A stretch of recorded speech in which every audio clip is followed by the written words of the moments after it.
स्वर्णिम मध्य प्रदेश छत्तीसगढ़ देख रहे हैं आप। मैं हूं सुनील कुमार हिमाचली। रुक करते हैं सबसे पहले मध्य प्रदेश का, जहां महामारी का प्रकोप लगातार जारी है और थमने का नाम नहीं ले रहा। मध्य प्रदेश में कोरोना की रफ्तार लगातार बढ़ती ही जा रही है। बीते कुछ दिनों की बात करें तो 13,702 के करीब लोग पॉजिटिव पाए गए हैं।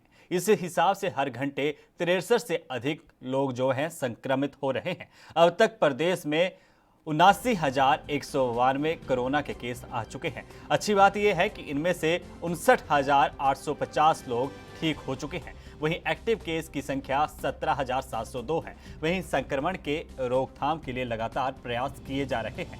इसी बीच भोपाल के सीएम शिवराज सिंह चौहान ने अधिकारियों के साथ बैठक की। इस दौरान उन्होंने कोरोना के बढ़ते मामलों को लेकर समीक्षा की और उच्च अधिकारियों को जरूरी दिशा निर्देश भी दिए।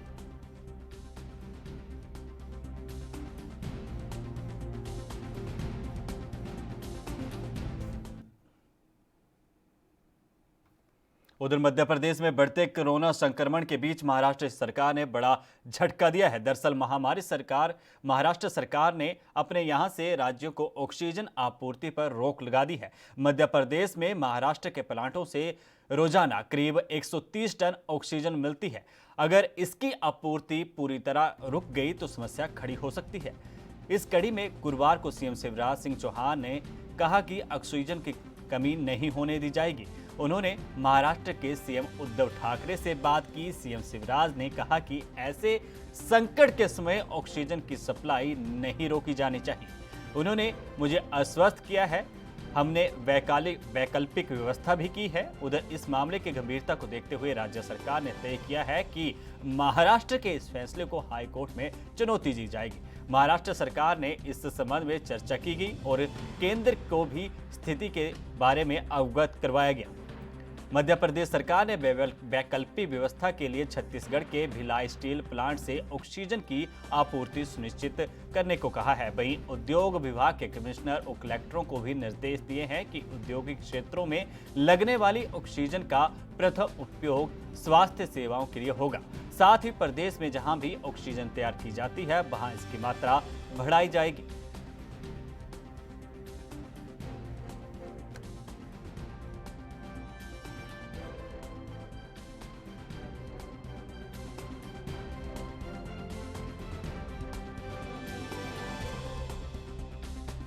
मध्य प्रदेश सरकार ने जो बात कही है, लेकिन इसी बीच बात में जहां पर असमंजस की स्थिति बरकरार होती है तो दूसरी बात यह भी निकलकर सामने आती है, क्या उद्धव ठाकरे मध्य प्रदेश में भाजपा सरकार का साथ देंगे? क्योंकि जिस तरीके से महाराष्ट्र में स्थिति बनी हुई है और भाजपा जो है सुशांत सिंह राजपूत के केस को लेकर लगातार शिवसेना और कांग्रेस पर सवाल उठाती है, लेकिन इस महामारी के बीच जहां पर ऑक्सीजन की कमी आई है तो ऐसे में क्या लगता है कि उद्धव ठाकरे की सरकार जो है वो शिवराज सिंह चौहान की बात को मानेगी, उनका साथ देगी या नहीं देगी? क्योंकि इस पे अब बैठकें तो शिवराज सिंह चौहान ने शुरू कर दी हैं और समीक्षा बैठक में तय किया गया है कि जहां पर भी राज्य में ऑक्सीजन की पैदावार की जाती है और जिन फैक्ट्रियों में इसका इस्तेमाल होता है तो प्राथमिक तौर पर इसकी जो सेवाएं हैं, जहां पर भी इसका इस्तेमाल फैक्ट्रियों या अन्य जगहों पर जहां पर ऑक्सीजन बनाई जाती है, उसका प्राथमिक तौर यही रहेगा कि उसकी सेवाएं सबसे पहले स्वास्थ्य के तौर पर देखी जाए। और ये सारे इंडस्ट्रियल को, कलेक्टरों को भी निर्देश दिए गए हैं, क्योंकि जिस तरीके से कमी आई है तो ऐसे में चिंता का विषय बन गया है राज्य सरकार के लिए और सीएम शिवराज इसके लिए लगातार चिंतित हैं, क्योंकि पहले ही जिस तरीके से बाढ़ का प्रकोप और उसके साथ साथ कोरोना महामारी का प्रकोप, और ऐसे में अब स्थिति में जहां पर लोगों के स्वास्थ्य को देखते हुए महामारी के बीच सीएम शिवराज सिंह चौहान ने उद्धव ठाकरे सरकार से वार्तालाप तो किया, लेकिन मसला हल होता नहीं दिखा। तो इसके साथ ही उन्होंने जो निर्णय लिया वो भी अब सराहनीय देखा जा रहा है कि कलेक्टरों और जो उच्चाधिकारी हैं उनको निर्देश दिए गए हैं कि ऑक्सीजन का प्राथमिक तौर पर जो है स्वास्थ्य सेवाओं पर इस्तेमाल होगा।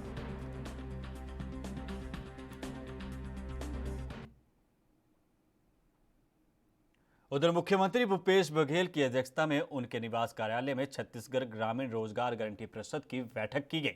वीडियो कॉन्फ्रेंसिंग के माध्यम से आयोजित बैठक में महात्मा गांधी राष्ट्रीय ग्रामीण रोजगार गारंटी योजना के कार्यों की विस्तृत समीक्षा की गई। इस मीटिंग में पंचायत एवं ग्रामीण विकास मंत्री टीएस सिंहदेव, कृषि मंत्री रविंद्र चौबे, आदमी जाति कल्याण विभाग के सचिव डीडी सिंह समेत कई मंत्री और अधिकारी मौजूद रहे। इस बैठक में छत्तीसगढ़ ग्रामीण रोजगार गारंटी योजना पर विस्तार से चर्चा की गई और ये बैठक जो है वो वीडियो कॉन्फ्रेंसिंग से माध्यम से भी की गई, जिसमें कई अधिकारियों ने और स्थानीय जुड़े प्रशासनिक अधिकारियों ने जो इस योजना के संबंध में चर्चा में शामिल हुए, वीडियो कॉन्फ्रेंसिंग के माध्यम से शामिल हुए और इसके साथ ही जो है इसमें आ रहे उतार चढ़ाव की स्थिति से भी अवगत करवाया गया और भविष्य में इस योजना को लेकर क्या कुछ रणनीति रहेगी उस पर भी चर्चा की गई। क्योंकि गांव में जिस तरीके से वर्तमान में रोजगार की स्थिति बनी हुई है, क्योंकि कोरोना महामारी के बीच जहां कई लोग बेरोजगार हो गए हैं, तो ऐसे में सबसे बड़ी युवाओं की समस्या है, तो उसको सुधारने के लिए ग्रामीण रोजगार गारंटी परिषद की बैठक हुई और इसमें विस्तार से चर्चा की गई।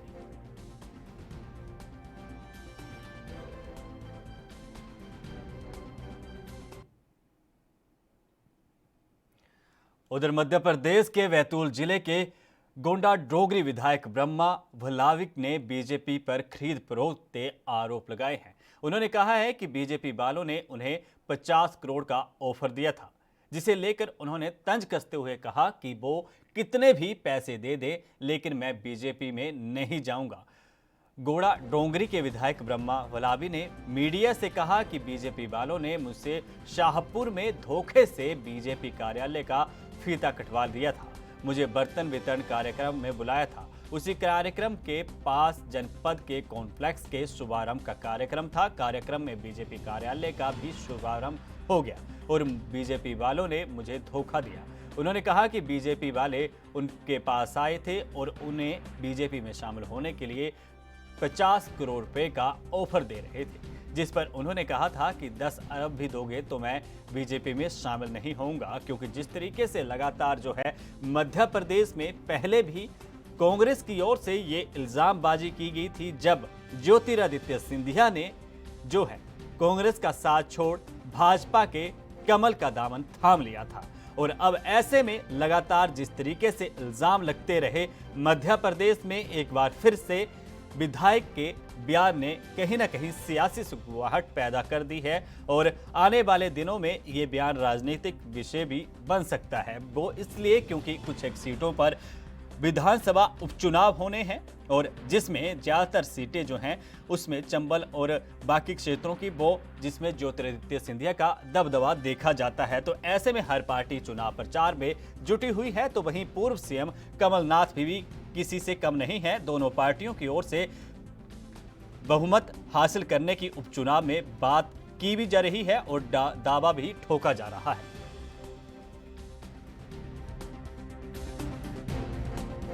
छवि खराब करने के लिए यदि मैं यदि बीजेपी में जाता तो 31 दिसंबर 2018 जैसे चुनाव जीता था, आमला का कन्हैया ढोलेकर और अन्य और नेता आए थे। उनने बोला था कि बोले आपको 50 करोड़ रुपए देंगे, फ्लैट वगैरह खरीद के देंगे भोपाल और इंदौर में। तो मैंने कहा भाई मेरा जो नेता है कमलनाथ जी ने, उसने ये एक गरीब कार्यकर्ता पे विश्वास करके टिकट दिया और जनता ने भी विकास कराने के इसमें मुझे विश्वास में लेके मुझे वोट दिया। मैं कदापि ऐसा नहीं कर सकता। आप यदि 10 अरब रुपए भी दोगे तो बीजेपी ज्वाइन नहीं कर सकता। उधर छत्तीसगढ़ के कोरबा में बीजेपी नेता देवेंद्र पांडे और पूर्व गृह मंत्री ननकीराम कंवर के बीच शुरू हुआ विवाद गहराता ही जा रहा है।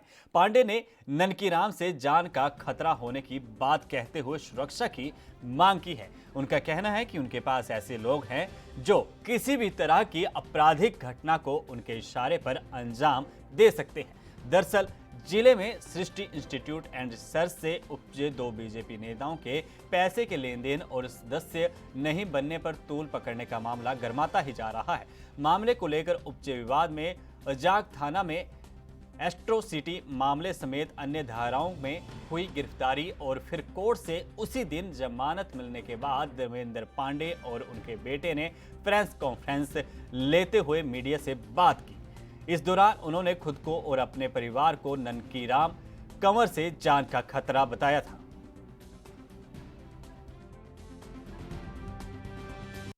क्योंकि इतने बड़े ओहदे में रहे, गृह मंत्री रहे, कई विभाग के मंत्री रहे, मैं तो उनको नज़दीक से जिंदगी गुजारा हूँ। उनके ऐसे ऐसे लोगों से संपर्क भी है।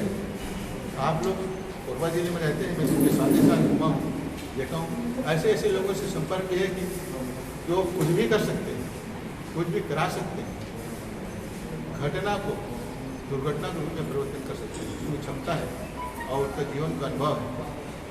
हम उनका सम्मान करते हैं, आज भी करते हैं। बड़े भाई हैं, बड़े भाई के रूप में उनका सम्मान भी करते हैं, लेकिन हमको डर भी है। उन्होंने हमको एक एट्रोसिटी फंसा दिया। अब उस पर हम लोग किसी तरह से ईश्वर की कृपा से आप दोस्त हम लोग यहाँ बच के निकल गए इस मामले में। और कहीं न कहीं कुछ अपना दिमाग लगा ही रहोगे कि कैसे ढंग इनको षड्यंत्र करके और फंसाया जाए और कैसे ढंग को रोका जाए। वो खाली शांत बैठने वाले नहीं। स्वर्णिम मध्य प्रदेश छत्तीसगढ़ में वक्त एक छोटे से ब्रेक का, जल्द लौटेंगे।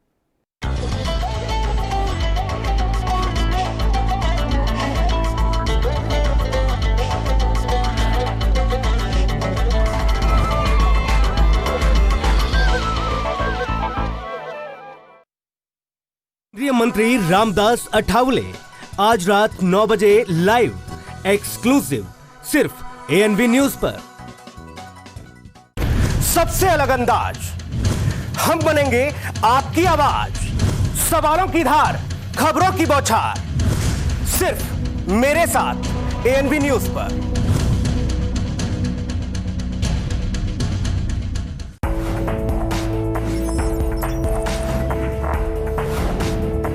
कम ब्रेक और ज्यादा खबरों के साथ देखिए ANV news in channel number पर। I'm declaring a public health emergency of international concern over the global outbreak of novel coronavirus. Bharat की कोरोना वायरस से जंग। आपको चाहिए पूरी जानकारी के लिए भरोसेमंद जरिया।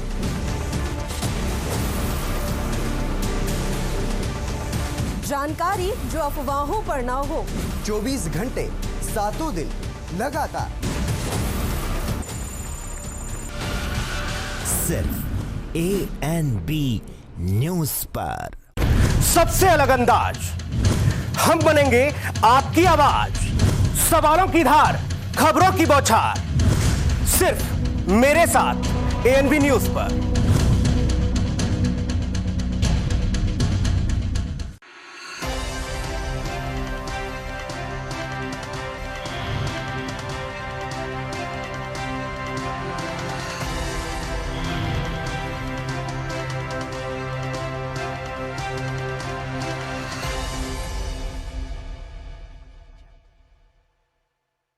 केंद्रीय मंत्री रामदास अठावले आज रात 9 बजे लाइव एक्सक्लूसिव सिर्फ ANV न्यूज पर।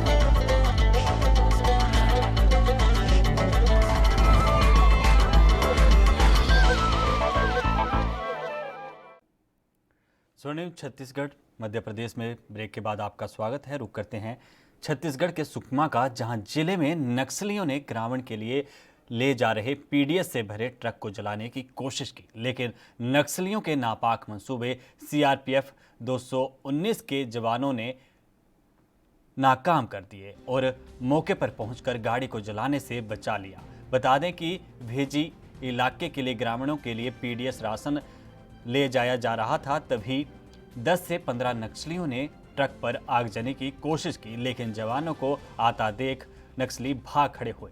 भेजी और गोरखा के बीच वाहन को रोक कर वाहन में तोड़फोड़ करने की भी कोशिश की गई। वहीं जवानों को मौके पर देखकर नक्सली भाग खड़े हुए। इस बात की जानकारी सुकमा के एसपी सलभ सिन्हा ने स्वयं दी।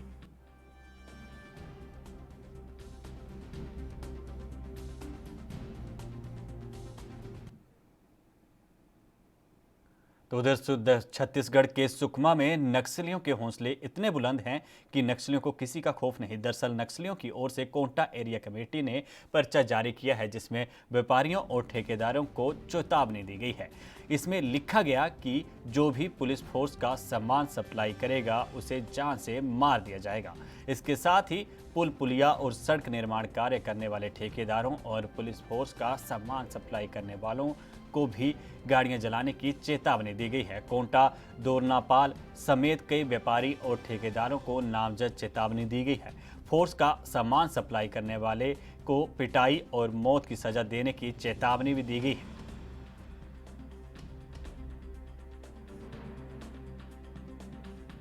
और जिस तरीके से आप देख सकते हैं कि ये एक लेटर जारी किया गया है, जिसमें नक्सलियों की ओर से ये पर्चा जारी कर चेतावनी की दी गई है कि जो भी पुलिस का साथ देगा या जो भी उनका मददगार बनेगा तो उन्हें किस तरीके से जान से मारने की धमकी दी गई है। इसमें व्यापारियों को मुख्य तौर पर टारगेट किया गया है।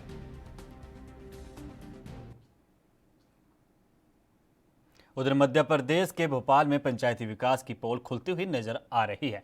बता के सेवनिया ओमकारा पंचायत में केंद्र और मध्य प्रदेश सरकार की सारी योजनाएं जमीन पर आकर नाकाम साबित हो रही हैं। और एक और जहां स्वच्छ भारत मिशन को लेकर भारत सरकार सख्त नजर आती है, वहीं भोपाल सरकार से महज कुछ ही दूरी पर महिलाओं और पुरुष सरपंच की सचिव की लापरवाही से खुले में सोच करने को मजबूर है। सेवनिया ओमकारा पंचायत में निवास कर रहे लोगों ने खुलकर सरपंच सचिव पर बिना पैसे लिए कोई काम नहीं करने का आरोप लगाया है। इस कड़ी में हमारे संवाददाता ने मौके पर जायजा लिया और उन्होंने ग्रामीणों से बात भी की। तो उसमें उन्होंने क्या कुछ कहा, आइए सुनते हैं। पंचायत सेवनिया ओमकारा में यहाँ पर सरपंच द्वारा कार्य नहीं किया जा रहा है और क्या क्या कार्य किए जा रहे हैं, आइए हम उनसे चर्चा करते हैं। जी, आपका नाम बताइए। पूजा विश्वकर्मा है नाम। क्या दिक्कत आ रही है आपको? राशन कार्ड के लिए जाते हैं सर, तो वहाँ पे 3000 रुपये मांगते हैं। बोलते हैं कि 3000 रुपये जमा करो, हम राशन कार्ड बनवा देंगे। और सरपंच के यहाँ जाते हैं, सरपंच बोलता है कि तहसील में जाओ और यहाँ पे मत आओ। सरपंच का नाम टेकचंद नरवरिया, लोधी नरवरिया टेकचंद जी। बताइए, यहाँ पर ये जो रोड बनाया गया है, ये सरपंच द्वारा बनाया गया है या मुरम डाली गई है? ये तो हम लोग सांदा करके मुरम डाला है सर। यहाँ पे तो घुटना पानी रहता है पूरे यहाँ से लेकर वहाँ तक। इसमें आपने सरपंच से बोला था रोड? हाँ, हम लोग बहुत चक्कर गया, वो 20 दिन आया ही नहीं, ना हम लोग से ढंग का बात करे, ना वो मेले घर में। हाँ, जब भी जाओ तो बोले हम बाहर है, 3 घंटा लगेगा, 5 घंटा लगेगा आने में। यहाँ पर पानी की समस्या है, कहाँ से आपको पानी लाना पड़ता है? हमें वहाँ बहुत दूर से लेके आना पड़ता है सर। तो पानी की कोई व्यवस्था नहीं है? पानी पे व्यवस्था नहीं है, रोड की व्यवस्था नहीं, लाइट की व्यवस्था नहीं है, जो गेन की व्यवस्था, काहे की व्यवस्था नहीं है हमारे इधर। डिब्बा लेके अगर बाहर जाते हैं, ये लॉकडाउन में तो सरपंच के यहाँ से क्या आया था खबर कि जिसका भी मैंने बाहर देखूंगा डिब्बा लेके तो उससे 500 लूंगा पैसा। आप बताइए हम किसके साथ मांगते हैं? सरपंच हर चीज के पैसे। यहाँ काम मिला है पंचायत में? नहीं, किसी के नहीं मिला। तो यहाँ पर शौचालय के लिए कुछ भी नहीं हुआ। कुछ कहते हैं मदद मांगते हैं तो कहते हैं पैसे दो, पैसे मांगते हैं। घर वगैरह कुछ भी नहीं, कुछ ही नहीं है। सरपंच से इस बारे में चर्चा किया आपने? हाँ किया है, लेकिन वे नहीं सुनते हैं।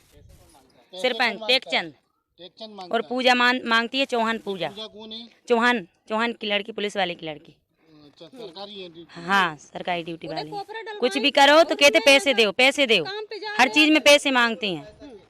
शायद सचिव कौन है बताओ तो नाम।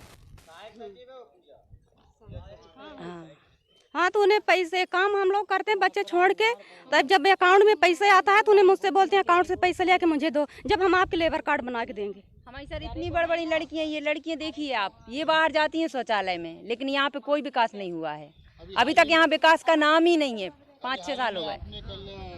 कलेक्टर जी को ज्ञापन दिया है, कितने लोग गए थे? हम लोग 30-40 लोग गए थे, बहुत से लोग गए, 40-50 लोग हैं करीबन। हम मौजूद थे ग्रामीण एरिया में। यहाँ पर लोगों का कहना है सरपंच द्वारा कोई कार्य किया नहीं जाता। कुछ एरियो में सरपंच ने रोड बनाए गए हैं और कुछ एरियो में कुछ भी कार्य नहीं किया। यहाँ के लोग बहुत परेशान हैं, पानी से, लाइट से, मतलब और भी इसमें मुद्दे हैं कि हम शौचालय से लेकर सबसे परेशान हैं। एएनबी न्यूज़ से कहीं।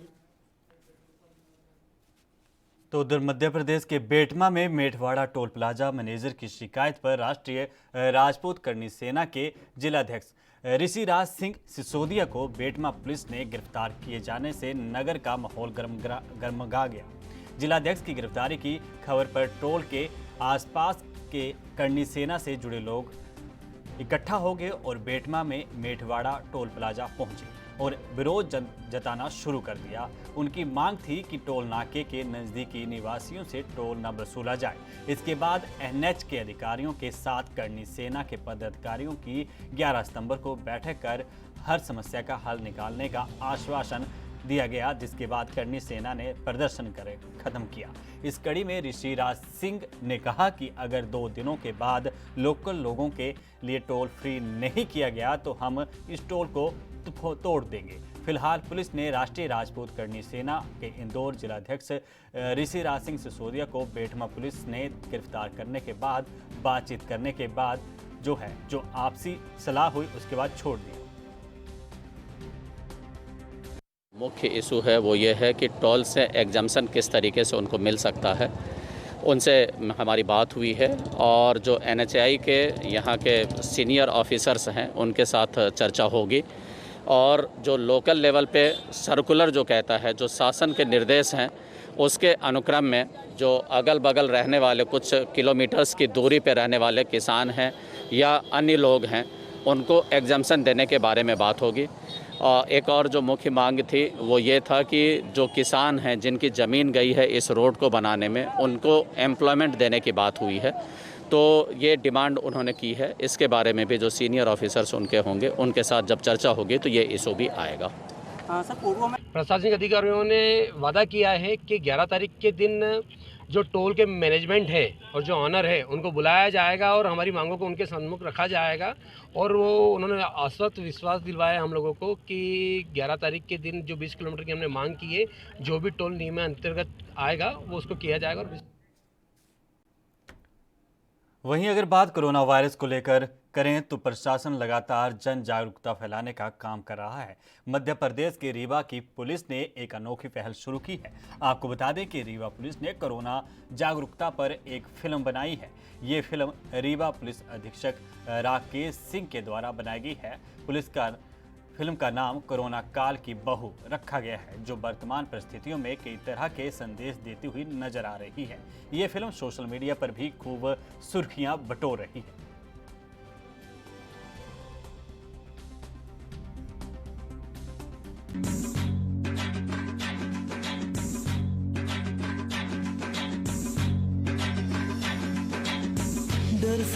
इस टाइम कोरोना बहुत फैल रहा है। मेरी जान, मुझे कोरोना नहीं होगा। क्यों? कोरोना से आपकी रिश्तेदारी है। कल जाके सबसे पहले अपना टेस्ट कराइए। दुख भी मिट जाएगा जब संग है हर एक इंसान। Let's fight with corona, let's fight with corona, humanity से कह दो जरा। Let's fight with corona. अब बात छत्तीसगढ़ की, जहां 2 शिक्षकों को association of Muslim professional education award से नवाजा गया है। खास बात यह है कि दोनों ही शिक्षक महिलाएं हैं। इसमें डॉक्टर रिविया परवीन सिद्दीकी और मदीहा खान शामिल हैं। AMP एजुकेशन अवार्ड से नवाजी गई डॉक्टर राविया परवीन सिद्दीकी वर्तमान में पंडित जवाहरलाल नेहरू मेडिकल कॉलेज रायपुर में एसोसिएट प्रोफेसर हैं। वहीं मदीहा खान शिक्षिका के तौर पर लंबा अनुभव हासिल कर चुकी हैं। उनकी काबिलियत को देखते हुए उन्हें AMP एजुकेशन अवार्ड से नवाजा गया है। हमारे संवाददाता राजशेखर ने डॉक्टर परवीन राविया सिद्दीकी से बातचीत की। आइए सुनते हैं उन्होंने इस बातचीत में क्या कुछ कहा। मुस्लिम समुदाय में महिलाओं के ऊपर बहुत सख्त पाबंदियां होने के बावजूद भी सिद्दीकी मैडम आज यहाँ हमारे गवर्नमेंट हॉस्पिटल की अधीक्षा हैं। अब उनसे पूछते हैं और उनसे ही जानते हैं। उनको 2 अवार्ड भी मिल चुके हैं, तो उनके बारे में उनसे ही हम बात करते हैं। मैडम जी, आपको जो अवार्ड्स मिले हैं वो किस लिए मिले हैं और उसका क्या? मुझे ये जो अवार्ड शिक्षा के क्षेत्र में अपने कार्य के लिए मिला है, AMP जो एसोसिएशन ऑफ मुस्लिम प्रोफेशनल्स है इंडिया की, उसके लिए ये अवार्ड मिला है। उसने ये अवार्ड दिया है, रिकॉग्निशन दिया है मेरे शिक्षा के क्षेत्र में मेरे काम को, मेडिकल एजुकेशन के क्षेत्र में मेरे काम को रिकॉग्नाइज़ करने के लिए। 16 साल से मैं इस फील्ड में हूँ। तो 2004 फरवरी 2004 में मैंने medical college Raipur, PT Jain medical college Raipur join किया था। तो उसके लिए मुझे ये अवार्ड दिया गया है, जो कि अन्य भारत भर से दूसरे मुस्लिम प्रोफेशनल्स हैं जो एजुकेशन के फील्ड में हैं, उनको भी साथ में दिया गया है। और ये एक बहुत बड़ी मेरे लिए गर्व की बात है कि इरफान हबीब जैसे लोगों जिनको भी ये अवार्ड मिला है, उनको लाइफ टाइम अचीवमेंट अवार्ड मिला, उनके साथ लिस्ट में आपका नाम होना एक बहुत सुखद एक अनुभूति देता है। मुस्लिम यूथ में डिसिप्लिन की बहुत कमी है। आप 12 बजे सुबह सोकर उठोगे, रात को आप 4-5 बजे तक आप जागोगे, उसके बाद फजर की नमाज़ पढ़ के सो जाओगे। तो फजर की नमाज़ तो इसलिए बनी थी ना कि आप बिल्कुल शुभ बेला में आप प्रार्थना करो, नमाज़ पढ़ो, उसके बाद आप अपनी दिनचर्या शुरू करो ताकि आप आगे लाइफ में सक्सेसफुल हो। इसलिए नहीं बनी थी कि आप रात भर जागिए और उसके बाद सुबह की नमाज़ पढ़ के आप सो जाइए और 12 बजे तक अपनी दुकान बंद रखिए। तो ये जो मैं देखती हूँ, ये देख के बहुत गुस्सा भी आता है, अफसोस भी होता है, और इन सब चीज़ों से बाहर निकलने की बहुत ज़्यादा ज़रूरत है मुस्लिम समाज को।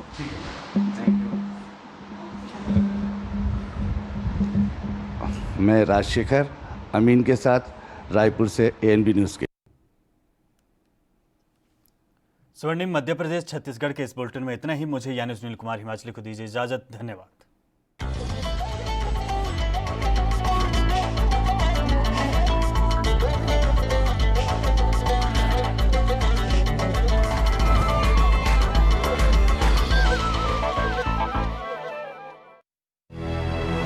लखनऊ से लेकर चंडीगढ़ तक, मुंबई से लेकर रायपुर तक, क्या है राजनीति की हलचल, क्या है समाज का मिजाज। राजधानी लाइव, हमारी नजर, आपका फैसला, हर रोज सुबह 8 बजे सिर्फ ANB न्यूज पर। नई ऊर्जा, नई ताकत का एहसास X+ गोल्ड किट बना है पुरुषों के लिए खास। कैप्सूल, ऑयल, क्रीम और पाउडर, 30 सालों से मर्दों का भरोसेमंद X+ gold kit medical stores में उपलब्ध।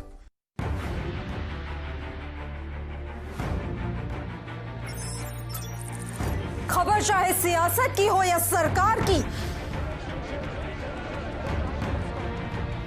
खबर चाहे भ्रष्टाचार की हो या गुनहगार की, दिन भर में क्या रहा देश जगत का हाल, किस मुद्दे ने बनाई किसकी सरकार, रखते हैं हम सब पर नजर, पहुंचाते हैं हम हर खबर। हम हैं ANB न्यूज।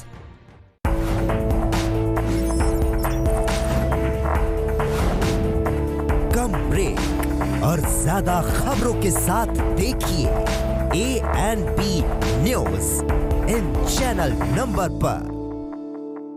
केंद्रीय मंत्री रामदास अठावले आज रात 9 बजे लाइव एक्सक्लूसिव सिर्फ ANB न्यूज।